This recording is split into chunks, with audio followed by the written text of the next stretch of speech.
Yo, 2026 and the link is feeling cold. Stories of a super runner getting kinda old. Jalen under fire, say his vision's getting tight. Calling them uncoachable every single night. AJ in the tray, got me in my field. Mr. Hollywood is the brownest on the field. Man, he ain't calling plays, I be searching for the spark. Eagles flying solo, hunting shadows in the dark. Prabo and Rossini trying to launch a master plan. Ever since the photos got you sitting with the fans. Draft day approaching, how we sitting on this perch. Gotta fill some holes, so you know he's on the search. 10 toes down with the Eagles on the scene. Watching out for Cap, cause your boy is bleeding green. Searching through the trending topics, info moving slow. Pro fan talk, always keep you in the know. Pro fan talk. Hit the bell, that's law. Break it down from the film to the box score raw. Pro fan talk. With the real ones bar. From the birds to the league, we gon' cover it all. Pro fan talk. Hit the bell, that's law. Break it down from the film to the box score raw. Fan talk. With the real ones bar. From the birds to the league, we gon' cover it all. Pro fan talk.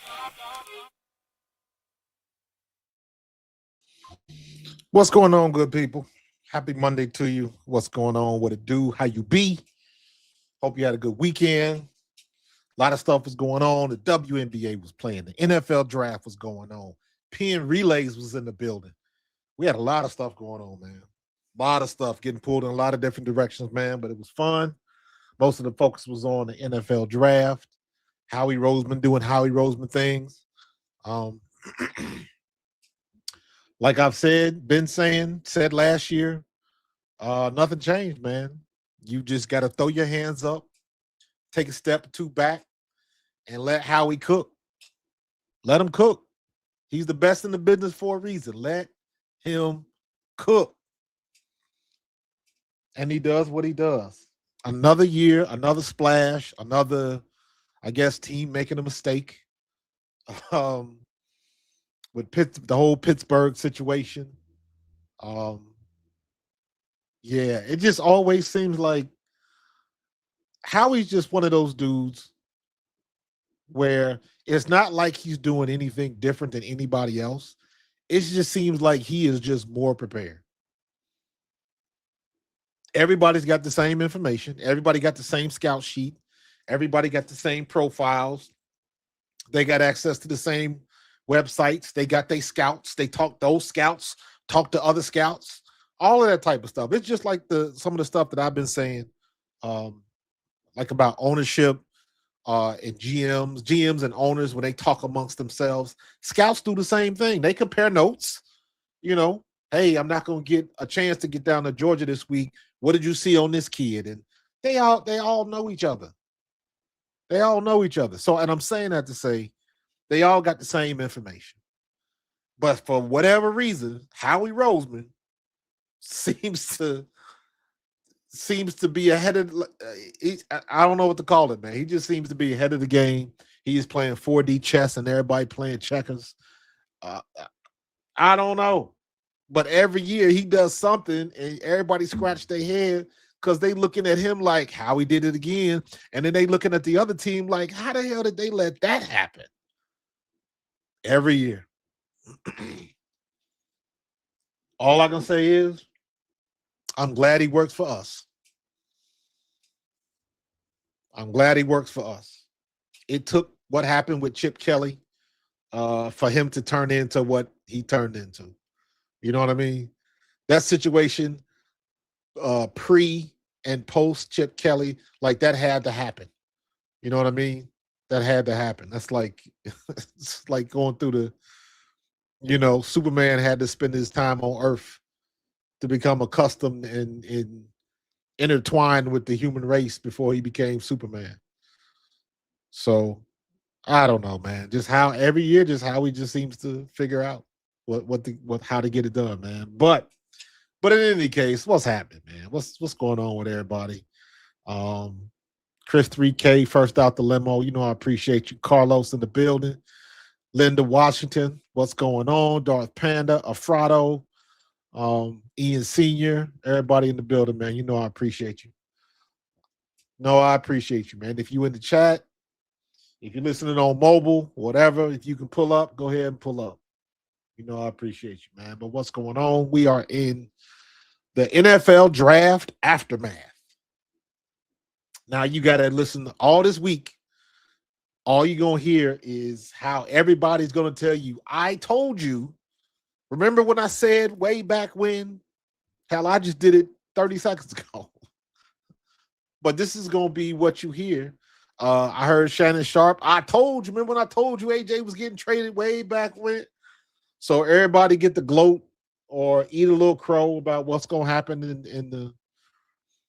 in the draft and free agency. But at the end of the day, you cannot access or you cannot assess whether or not you had a good draft. We got to wait until the season's over with. Maybe we're going to get a couple of players that pay dividends immediately, but we'll see. That's why they play the season. There's a lot of stuff that we got to see, especially for us with a new offensive coordinator. Defense is going to be fine. Offense is what we're waiting to see. Offense is what we're waiting to see. And then, of course, we'll get into this a little bit later. But, of course, everybody and their mama saw what Jeff Stoutland said on the Kelsey's podcast. We're going to talk about that, a little bit of that. We're going to get into it. I think it was a little shortchanged, but and there were some pieces missing. But, you know, subtle shade at Kevin Patullo. I thought that was interesting. But this is what you get when you got somebody that really ain't got a filter and he don't have no ties. There is nothing that is tethering him to the Philadelphia Eagles.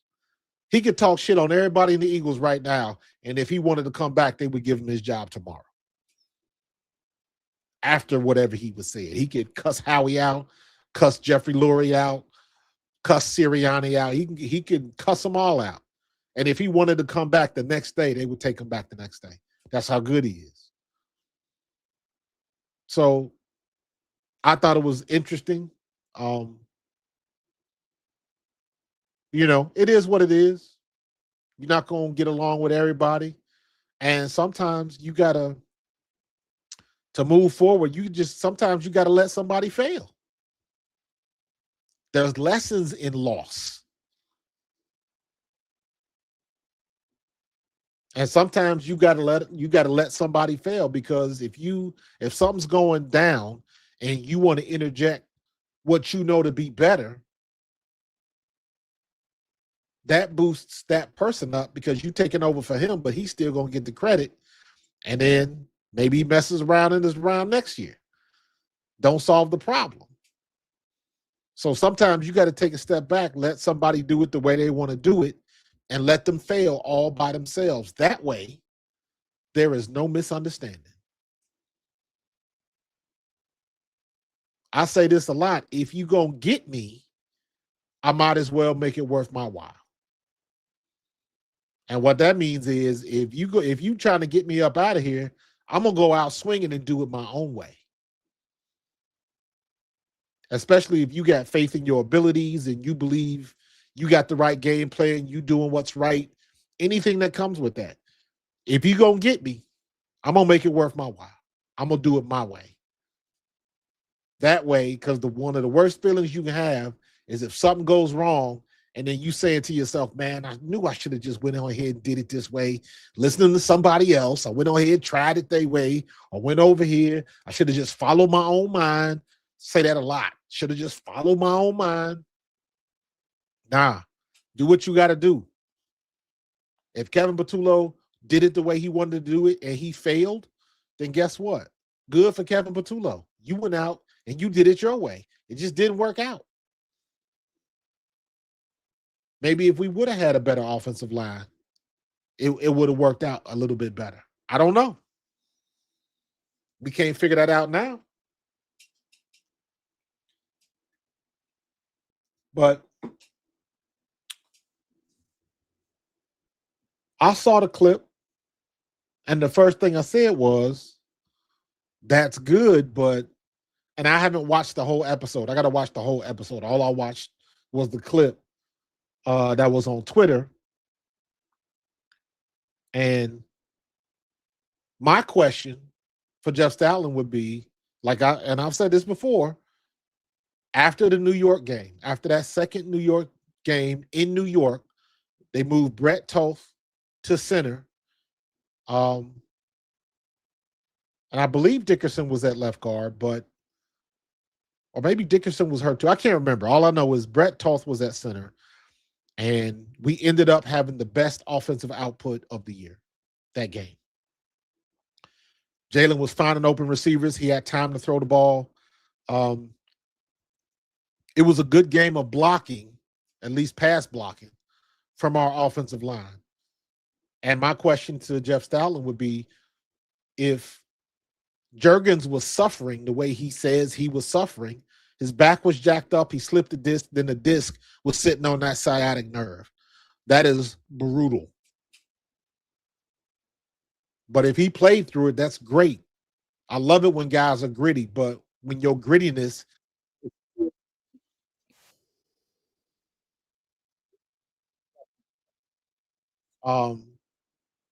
it ain't no good. If your grittiness is getting you beat on the field, I don't want you to be gritty. I want you to sit your ass on the bench. We'll put your backup in and we'll live with what they gonna do, because it can't be no worse than what you giving us. That's the conversation you got to have as a coach. You got to have them uncomfortable conversations. And I'd be curious as to why they never replaced him. If he was battling that bad, he was on the struggle bus, and it wasn't hard to figure out. So the only thing I can surmise is that maybe it was some other people that was hurt too. Were the backups hurt?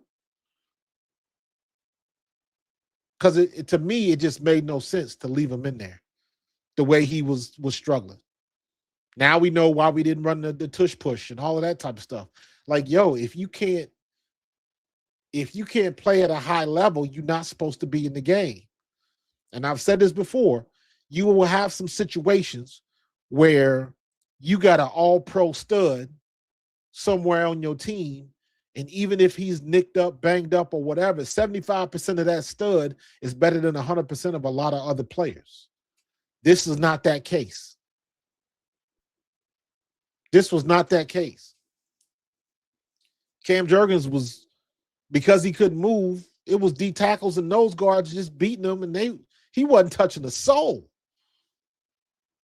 And not to mention, everybody else is watching tape. Everybody's watching tape. So if we see it, watching it on television, when everybody's going over their game plan and they looking at the center, they doing the same thing that we did to Kansas City in the Super Bowl. We was watching Kansas City's offensive line. We knew Caliendo was the weak link, and we exposed it. Wasn't hard to figure out. Teams doing the same thing to us. They watch tape. Where's the weak link? That's what we do. Where's the weak link on the offensive line? Where's the weak link on the defensive line? We will attack that gap all game. At least that's what you're supposed to do if you're a good coach. Find the weak link and attack it, and then attack it again, and then put somebody in motion so it looks like you're doing something else, but attack the same spot. You run it till they stop it. So I don't know why Cam Juergens stayed in there. And he couldn't move. By his own admission, he could barely move.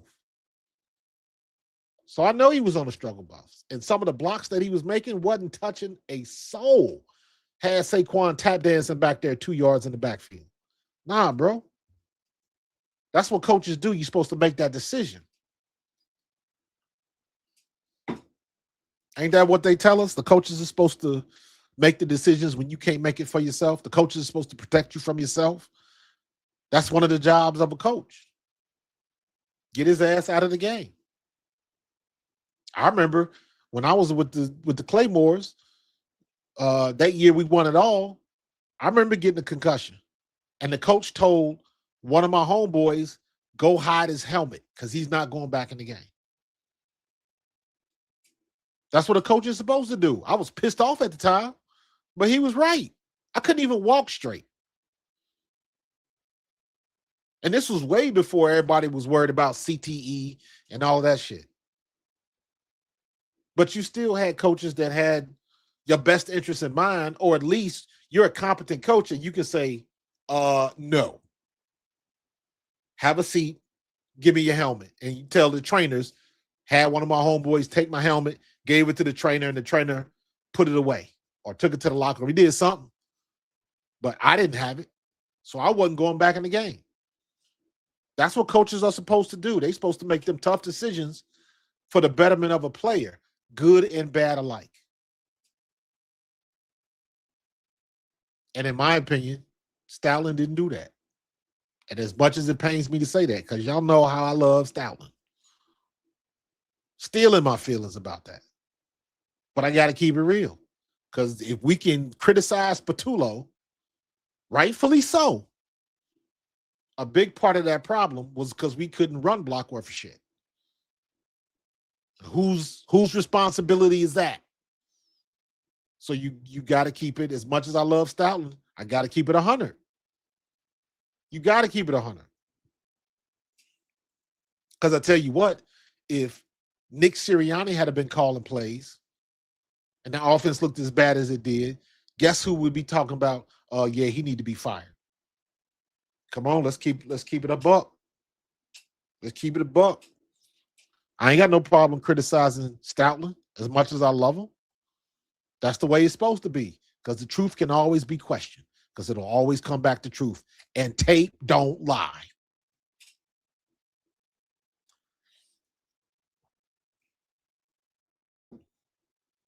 So everybody's worried about this new offensive line coach. I'm not, because his bar is low. His bar is low. The best thing about Stoutland is Stoutland had a gift. Stoutland was like your favorite teacher in high school. Everybody got a favorite teacher in high school or your favorite professor in college. Why? Because you enjoy being in that class. That dude or that woman could talk to you or teach you in a specific way, and for whatever reason, it worked with that person. The recipe worked. The personality, the way they talked, the way they taught you, the way they dealt with you, for whatever reason, that particular teacher, that professor got the best out of you. Don't mean that they was the best teacher. It just means for whatever reason, that interconnectivity between you and that particular person worked.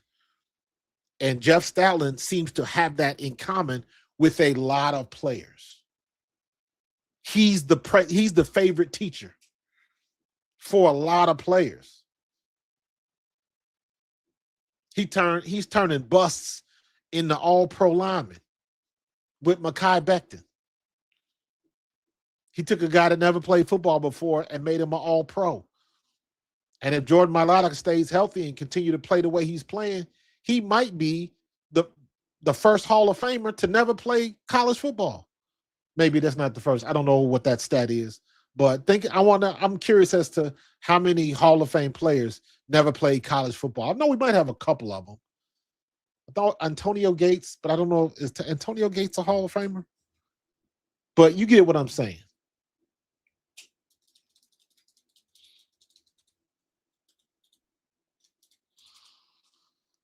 Antonio Gates, Pro Football Hall of Fame. There we go. Antonio Gates. He is the first Hall of Famer to never play a single down of college football. He played basketball at Kent State in Ohio. Knew I wasn't crazy.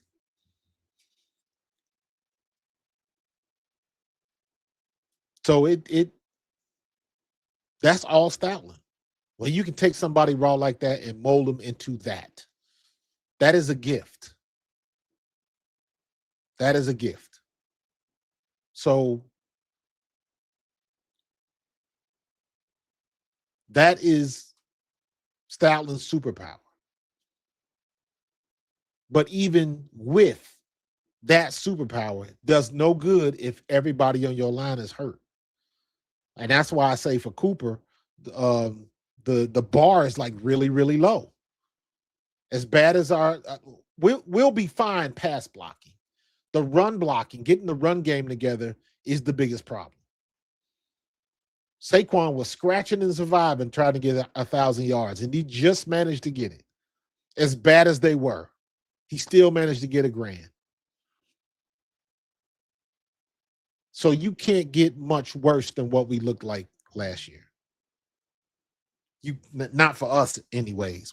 Our standards are high when it comes to our offensive line. So you can't be no worse. So that's why I say the bar is low. So that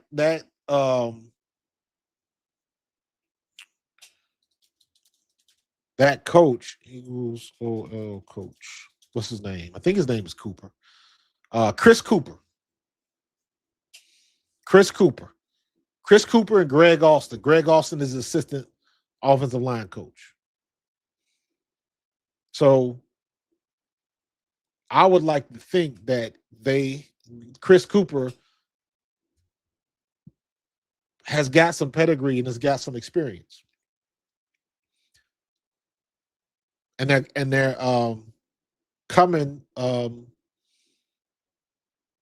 they're coming with their own experience, and you don't get jobs like this if you are no good.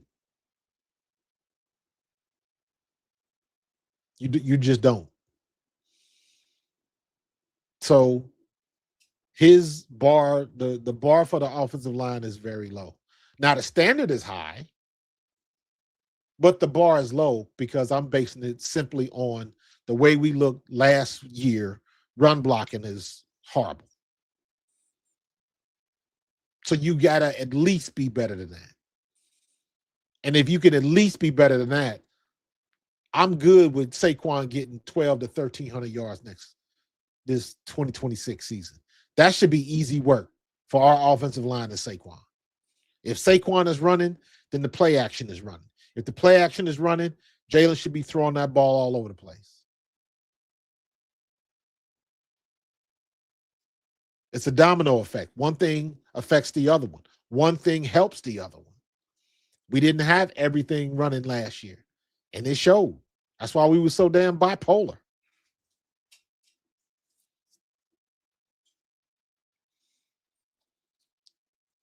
But I tell you what, let me see real quick.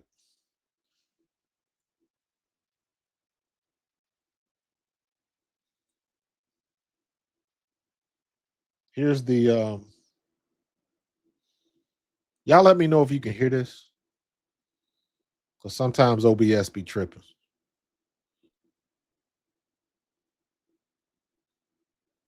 Y'all let me know if y'all can hear this.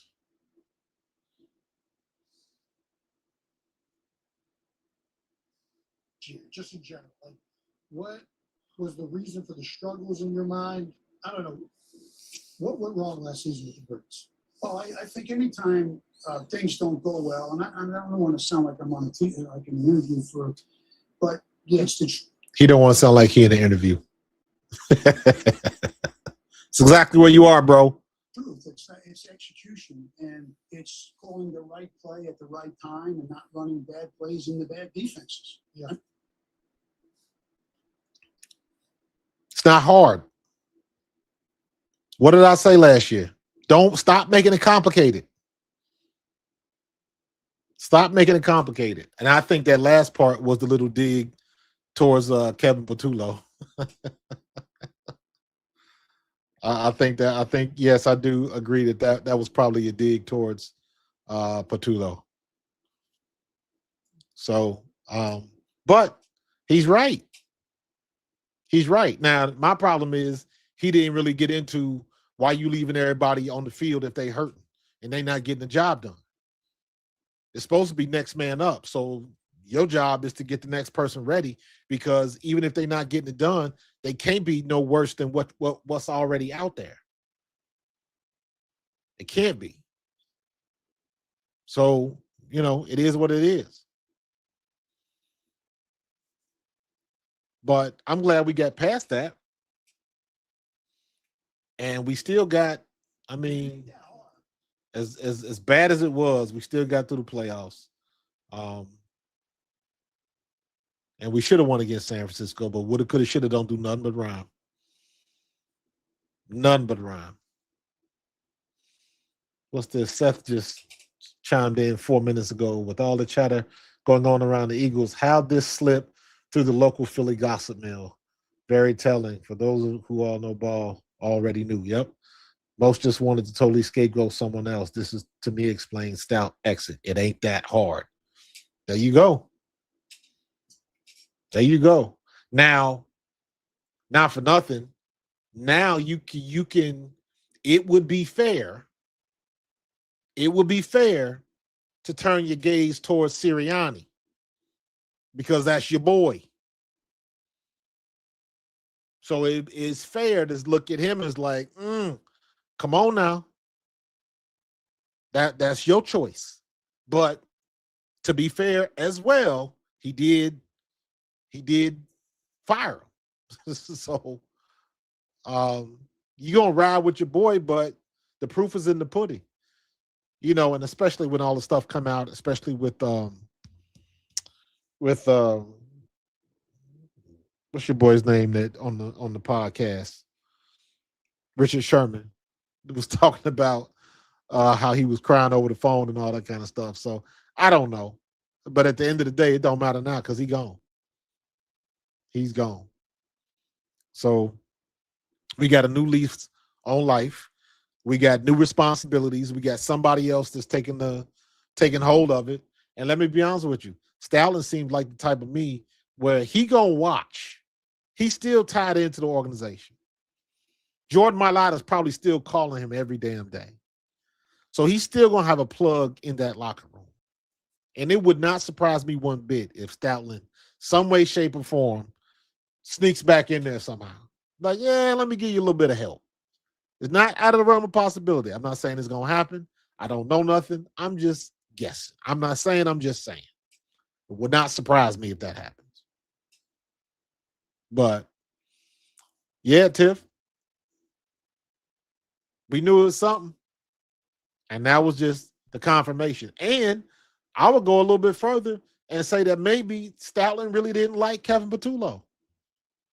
Because it sounded like a little bit of animosity there. When you try to clean it up before you say it, you know it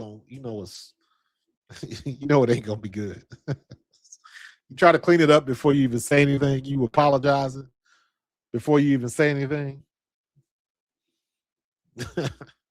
So but I mean it is what it is, man. I'm interested to see what Chris Cooper's gonna do.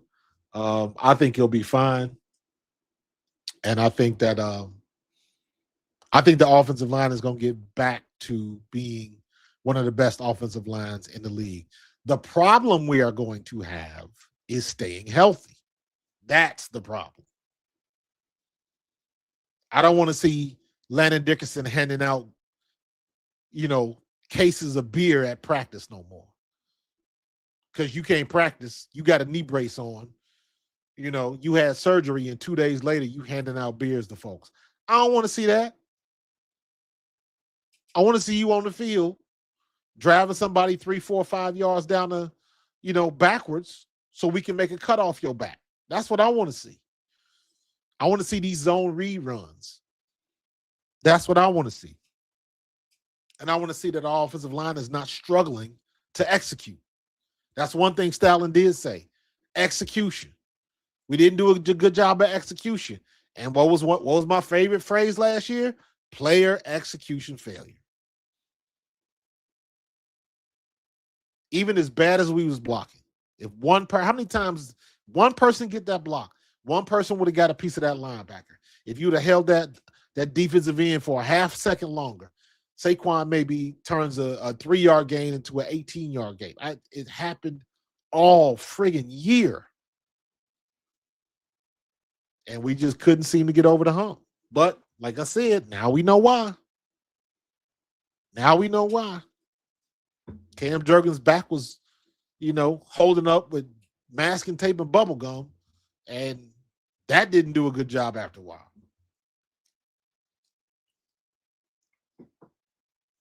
So we got to take care of business this year. I think we're in the right situation to do it. I already saw your boy Dan Seals talking about Jalen Hurts going to be replaced by week 10. I'm like, dude, what the hell are you talking about, man? Stop it. Stop it. Can we just play first? Let's get to the point. And we're not even there yet. Because I always had this conversation when preseason actually starts. And then everybody start coming out with these lists, top 5, top 10, top this, top that. And I'm like, just stop it. All these lists don't mean a damn bit of thing. They don't mean nothing until we start playing and you get to week 5, 6, and 7. Then you're going to have a team that's 4-3. Then you're going to have a team that's 5-2. Then you're going to have a team that's 6-1. And that determines how well is everybody looking? How well is everybody playing? How healthy are each of the teams? All of those factors have to come into.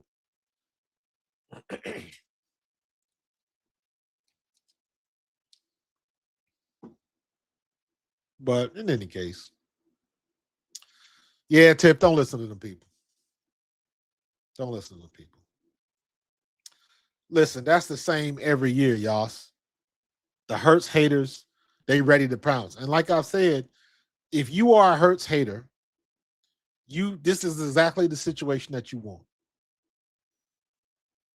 Because if it turns out that it is a Jalen problem, then Jalen Hurts gets exposed, and next year maybe Howie Roseman is looking for another quarterback.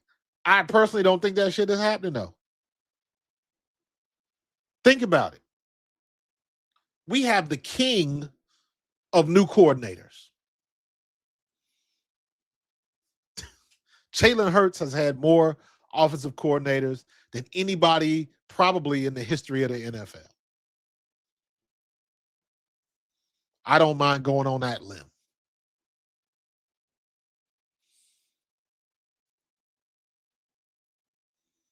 Yeah, I don't think anything different. Jalen is like that every year. Every year. But this is just the first time that people had a chance to put him in that category where he got to show and prove. No, he don't. He got to do the same thing he's been doing. Put your nose to the ground and get to work on learning this new offense and executing the offense better than you did last year. That's what Jalen's got to do. That comes with the territory. That comes with the contract.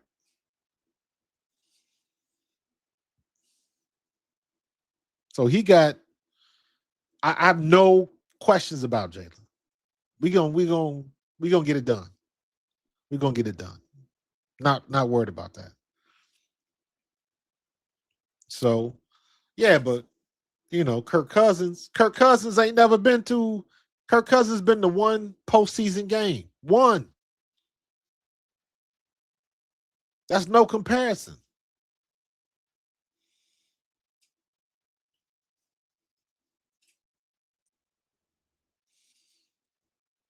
Exactly. Soon as we get Mekhi Lemon, this is a make it or break it year for Jalen Hurts. Who said that? Why has this got to be the make it or break it year? Well, isn't that the same thing every year for every quarterback? I mean, if Josh Allen just stinks it up this year, is that okay? Are you going to be saying it's a make it or break it year? Probably not.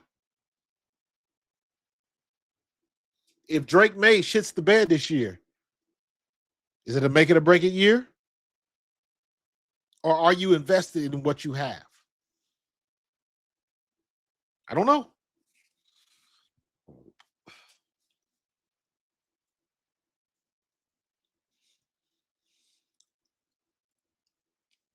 We got to talk about Grenard, man.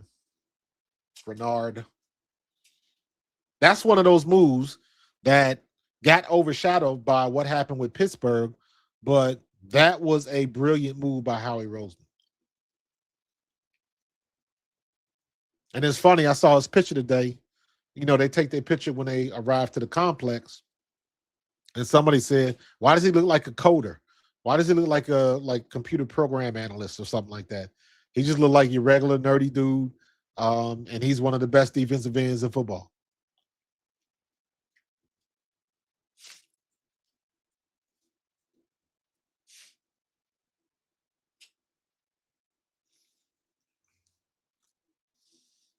If y'all don't know by now that these people don't know what the hell they're talking about, I don't know how to convince you. Did y'all see my post today?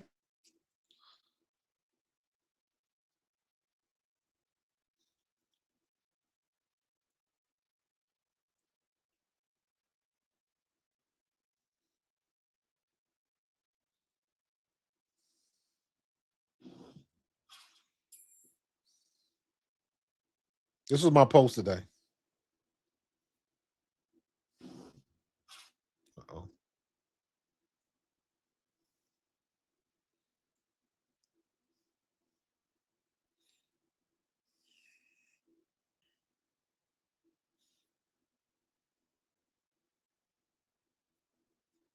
No, I ain't gonna mess around with it. This was my post today. Check this out.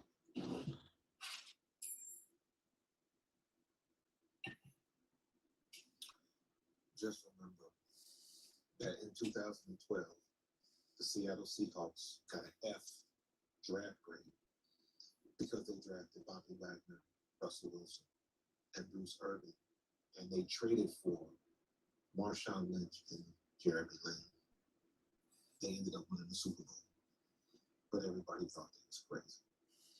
Just more proof that all of these people on these media networks and sit in studios that are paid to be the smartest guys in the room often aren't.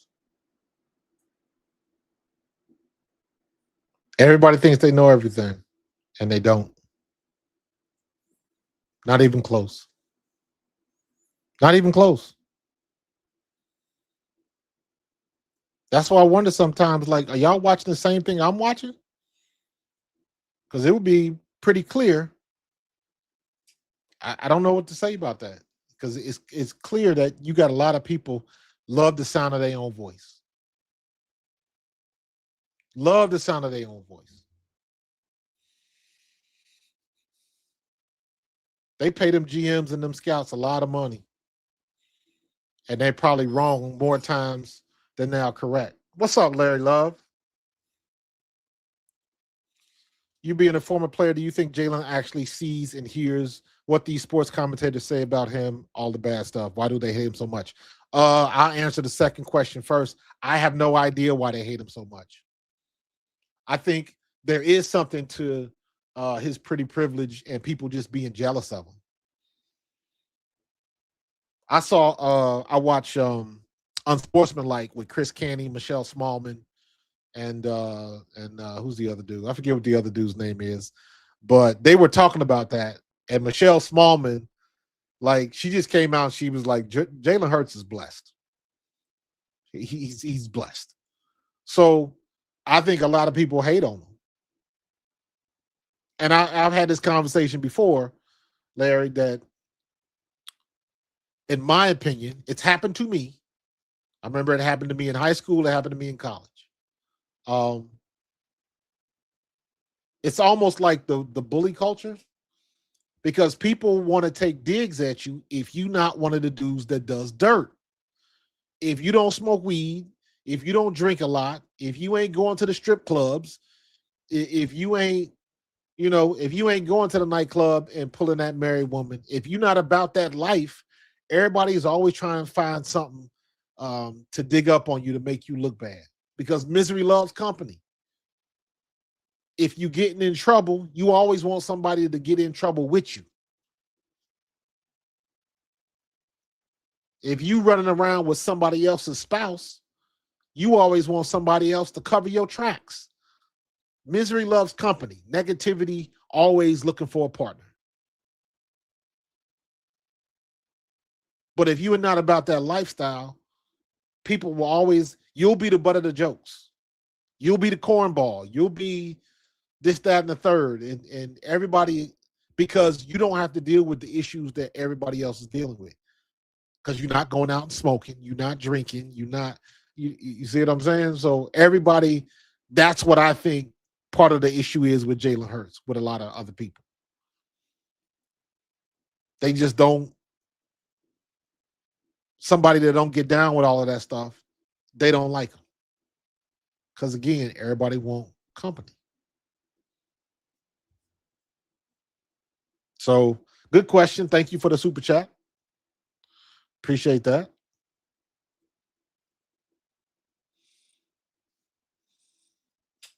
So Jalen drives engagement for sure. For sure. But again, you know how I feel about that. That didn't exist a couple years ago. But I think Jalen's just one of those people. Everybody says the same thing. He was always a winner. He'll find ways to win.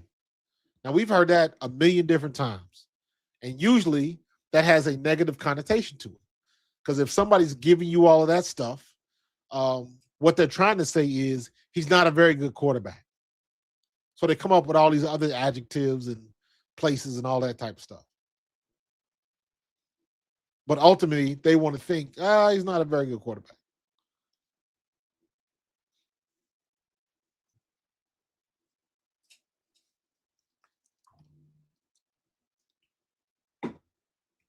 Jalen just keeps on winning. I don't care what it looks like. I don't care how it gets done. You just keep on winning. But I can say that. I can say that how Jalen Hurts is, what he does, the fruits of his labors. And in that praise, I can find some things to criticize him about, and that's fair. Because ain't nobody perfect. Lamar Jackson, 2-time league MVP. Has he been to the Super Bowl? Nope. Josh Allen, league MVP. Has he been to the Super Bowl? Not never.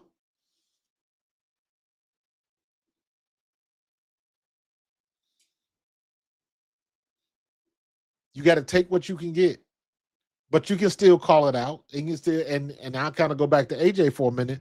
That's why, I was never down on AJ. Never.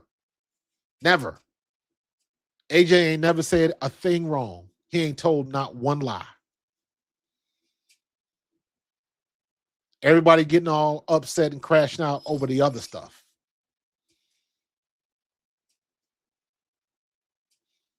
So it is what it is. Absolutely, Larry. Absolutely, it's harder to win. Y'all know I put my stats out every year we get into the playoffs. I add up all the starting QBs who are not making the playoffs. You calculate all of those yards, all of those touchdowns, yards per game, and you say all of those guys that put up all of them stats is going to Cancun.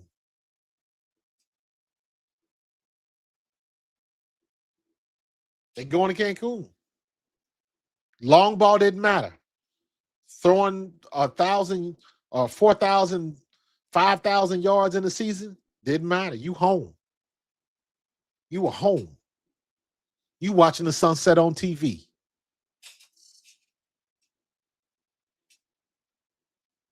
So they can keep all these lists, all of these bundles and lists and evaluations and top rankings, and keep all of that stuff, man. It does not matter. That's radio fodder. That's ammunition for something to talk about, because you ain't got nothing to talk about. That's why they making it up.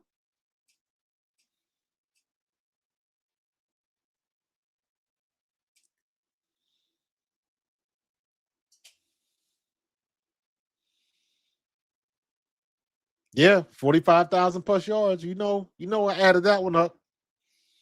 Long ball is overrated. The long ball is overrated. So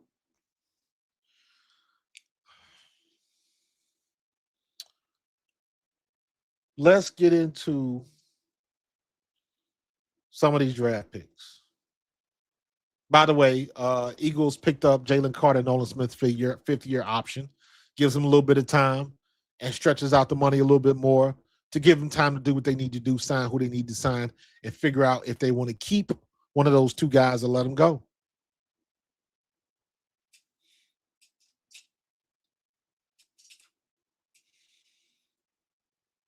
And not for nothing, man. Talking about the the smooth sailing, or at least the good working environment that we have here in Philadelphia. Did you see Sean McVay when the Rams took Ty Simpson? He was not happy. That was hilarious. He was not happy, and he couldn't hide it. He couldn't hide it because his GM screwed him. Because clearly that wasn't who he was expecting.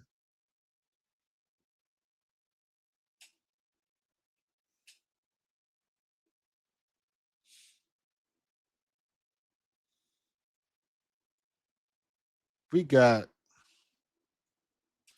So do me a favor in the chat right now. In the chat right now. Give me your grade for the Eagles draft. It's either going to be A, B, or C.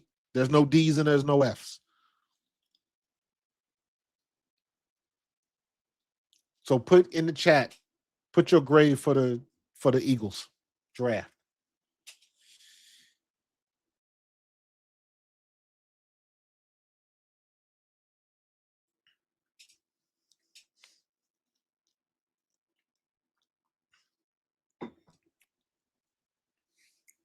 I would give them a B plus, A minus. I would give them a B plus for the draft, and I would give them I'll give them bonus points that take them to A minus because of all the free agents they signed. Not to mention the two guys from the international program that are already turning heads. Oh, you know we're gonna talk about that damn cyborg. What's the name? Uar Bernard. That dude looked like a damn robot. He looked like the damn Terminator. That dude is off the chain. Makes no sense. Makes no daggone sense.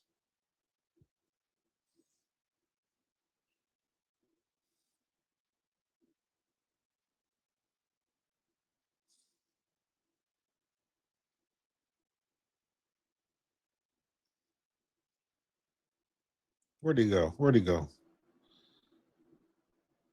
Dang it, I done lost a tweet. There we go. Oh, that was Dave Zangaro. Does he Oh Smith.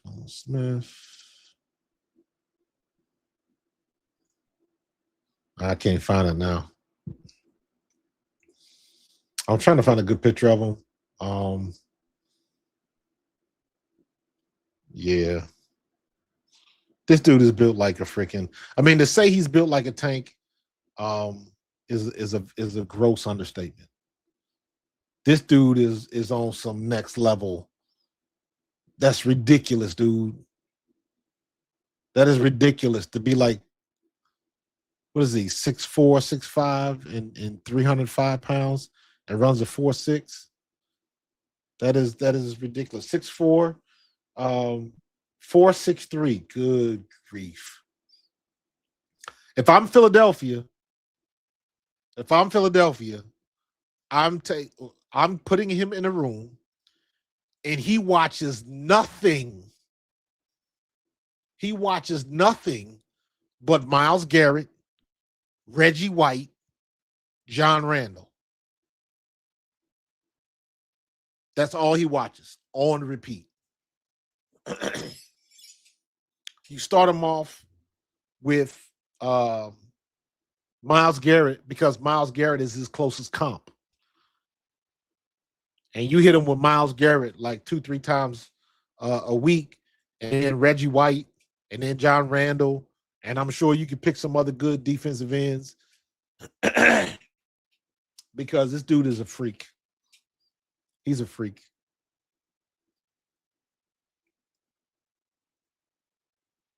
So I'm putting, like, dude, he is gonna, as funny as it sounds, he's gonna watch tape of Myles Garrett, and then we playing Madden over and over again. We playing 2 and 3 games of Madden every day because for a lot of people, it's easier to pick up the game if you playing a video game. It's easy to pick up the rules playing Madden. So play Madden until he gets comfortable with the rules are. Then you can let him loose on the football field. Because I want him on the field doing. I don't want him on the field thinking. Make sure you do what you got to do to coach him up. Get the logistical stuff out of the way and just coach him up and get him in camp. That kid is ridiculous. Absolutely ridiculous. Like you talking about somebody look like he chiseled out of a piece of rock. Good grief.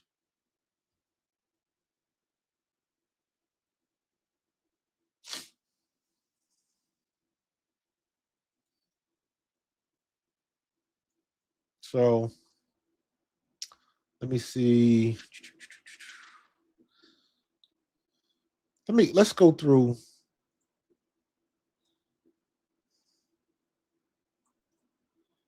Where we go? By fans. I thought, you think this you on the right page and then you not.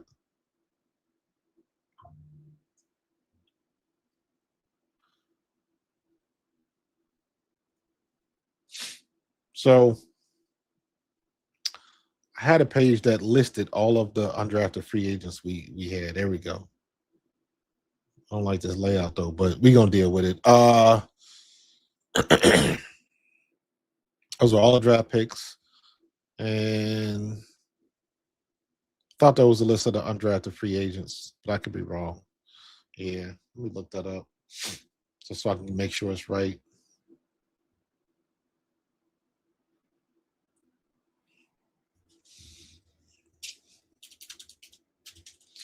UDFAs for Eagles.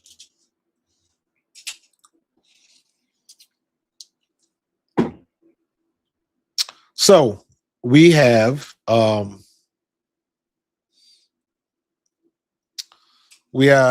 Josh Weru, another international player. We've got Deontay Lawson, who I think is a good linebacker from Alabama. Daquan Wright from Ole Miss. We got a lot of people from on tight end. We got 2 tight ends. We got Daquan Wright, and then we got what's the other guy? We got 2 tight ends. Where's the other one? I don't see the other one. I thought we had signed another free agent tight end, but I can't see it. I could be wrong. But I thought we signed 2 tight ends. Two undrafted free agents at tight end. Daquan and who else? We're missing somebody. But in any case, you got Jaden Roberts. You got Maximus Pulley. I like that name, Maximus. You got Kepner Gushkin, Tucker Lodge, Rocco Underwood, Jeremiah Irby, and Diago Brumfield.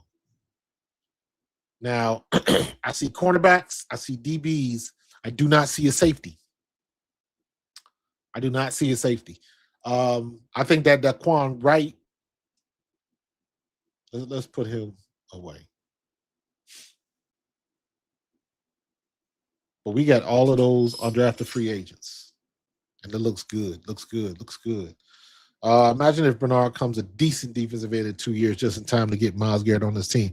Man, that would be stupid. That would be stupid good. I don't think the Browns are trying to come off Myles Garrett like that, but who knows?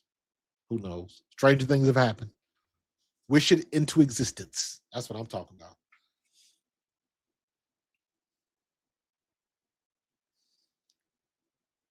So the ones I'm looking at right now, somebody's going to get moved. A lot of people going to get moved around. Man, we even drafted a long snapper. Damn.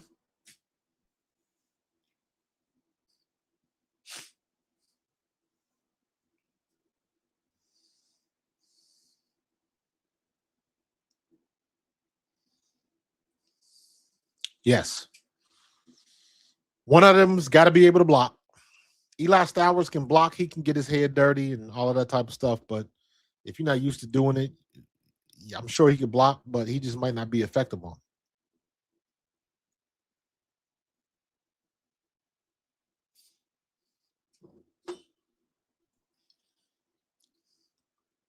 it. Yeah, that's a big boy.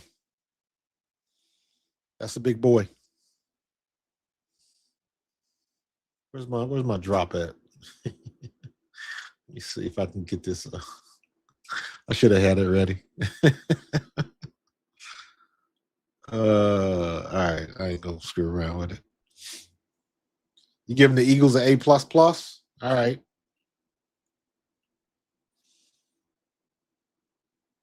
Let's see Elliott kicking us. Yeah, Markel Bell is a ginormous human being.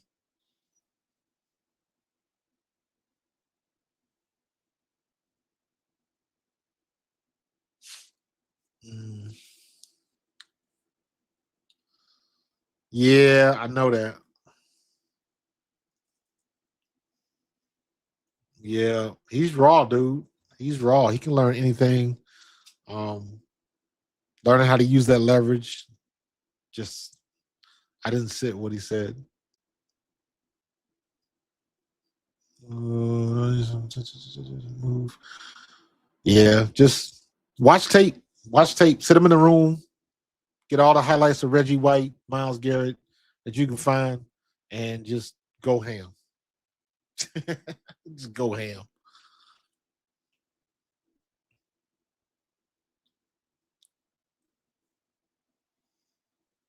Anytime you can make Jordan Mailata, I'm working on a video about that, dude. How big Markel Bell actually is. Because I got a picture. I was at Vi's Luau just years ago. I was there, me, Barrett, Brooks, most of the Polynesian players. Reno Mahe was there.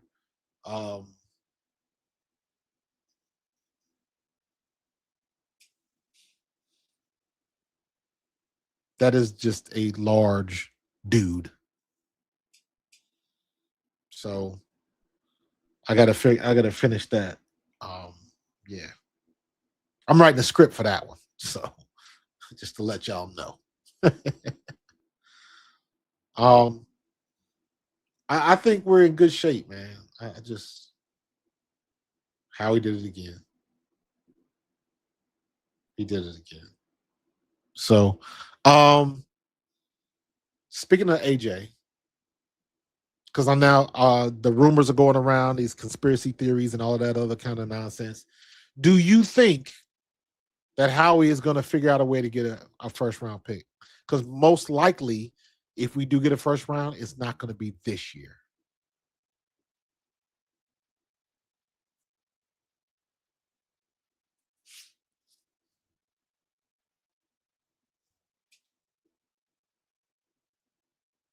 Yeah.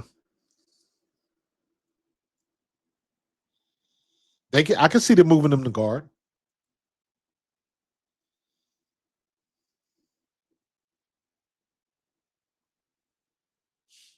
Let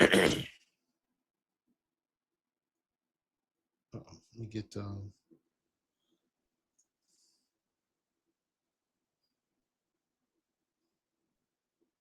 got too many damn windows going on, man. I think we're in good shape. I can't wait for minicamp to start. I still wish maybe we're gonna have a signing for a safety. I like Andrew Makuba. I like Marcus Epps. But we need a few more people back there for sure. So be good competition at tight end. That'll be fun. I want to see Saquon go off again. That'll be fun. And to see some of these rooks, you're going to have at least one or two rooks show out every year. It'll be somebody they're not expecting. That'll make it that much better. So, can you elaborate on always being in a prove-it year as an athlete because you're always competing for your job? People say that with Jalen, even though it's not, but the pressure is on. No, it's always a proven year, but I mean, what does he got to prove? I mean, the only thing, in my opinion, the only way I can see Jalen getting replaced is if he just stinks up the joint.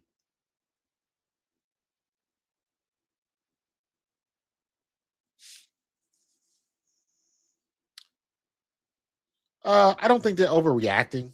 I just think when EMW was available, I thought we should have pulled that. I thought we should have pulled that. So again, Howie, you got it, bro. You got it.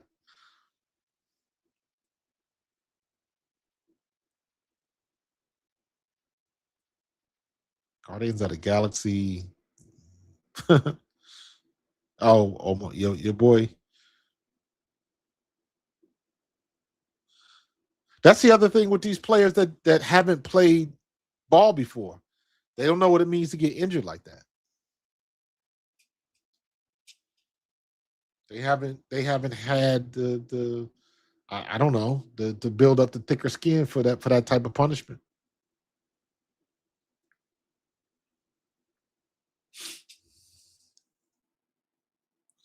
We'll see. Might not be. Cornerbacks is the we're good at cornerback. Safety. So we'll see.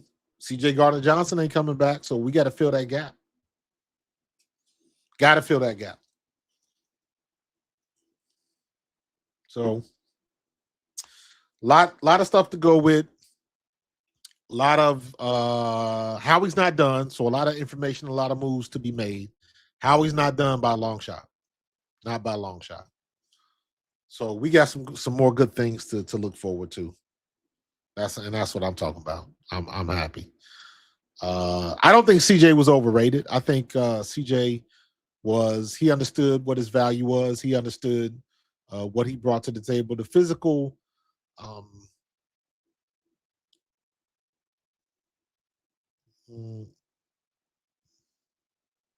yeah, you're right. Everybody got their own opinion. You know what I say? Say it with me, y'all. Opinions are like assholes. Everybody got one.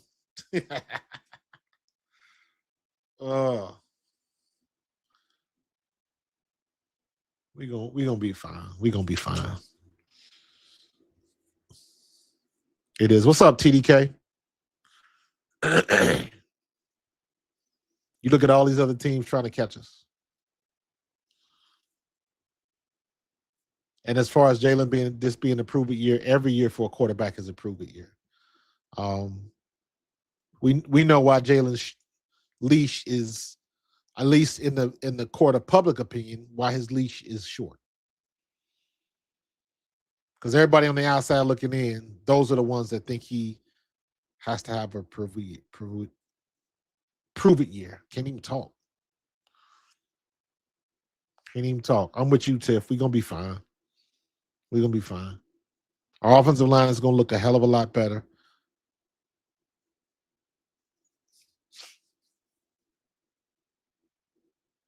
He wanted to walk to Philly. I saw that. He don't know what he don't know. You know what I'm saying? So, but listen, man. Yeah, good conversation, man. I'm gonna get up on out of here. Tomorrow, me and Tone, Bald Eagles Podcast. Do me a favor. Make sure you like and subscribe and all that kind of good stuff. Have you guys been seeing my new shorts? I hope you like the format that I'm doing now. Again, you know me, always trying to step my game up. So I'm doing them really, really close up. And of course, sweetening the deal along the line. But hopefully you guys get a chance to check that out and give me thumbs up, thumbs down, or hype up the video or whatever it is that they do now. So we're going to keep this party moving. So me and Tone tomorrow at 8:30. Got a lot. We're going to do an official recap of the draft. Just ready for it, man. So I am going to get out of here. I appreciate everybody in the chat. Make sure you like and subscribe and do all that kind of good stuff. Continue to grow. Don't forget your homework. Your homework is to tell everybody on your job about this podcast, so I can get to the point where I'm having 800 people live. That's the goal. Shoot, that's what I'm talking about. But I'm gonna get up out of here. Appreciate everybody jumping on the stream. This was fun, and we gon' it ain't over. It's really not over. We're gonna get into this some more. Probably Wednesday for sure.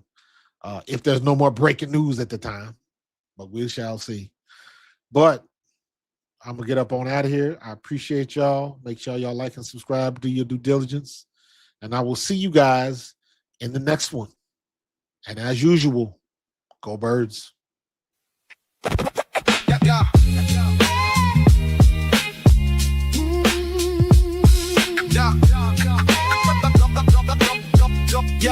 Yeah.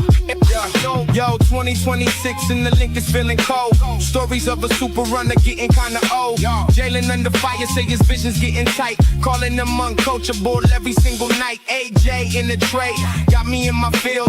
Mr. Hollywood is the brownest on the field. Man, he ain't calling plays, I'll be searching for the spark. Eagles flying solo, hunting shadows in the dark. Rabel and Rossini trying to launch a master plan. Ever since the photos got you sitting with the fans. Draft day approaching, how we sitting on this perch. Gotta fill some holes, so you know he's on the search. 10 toes down with the Eagles on the scene.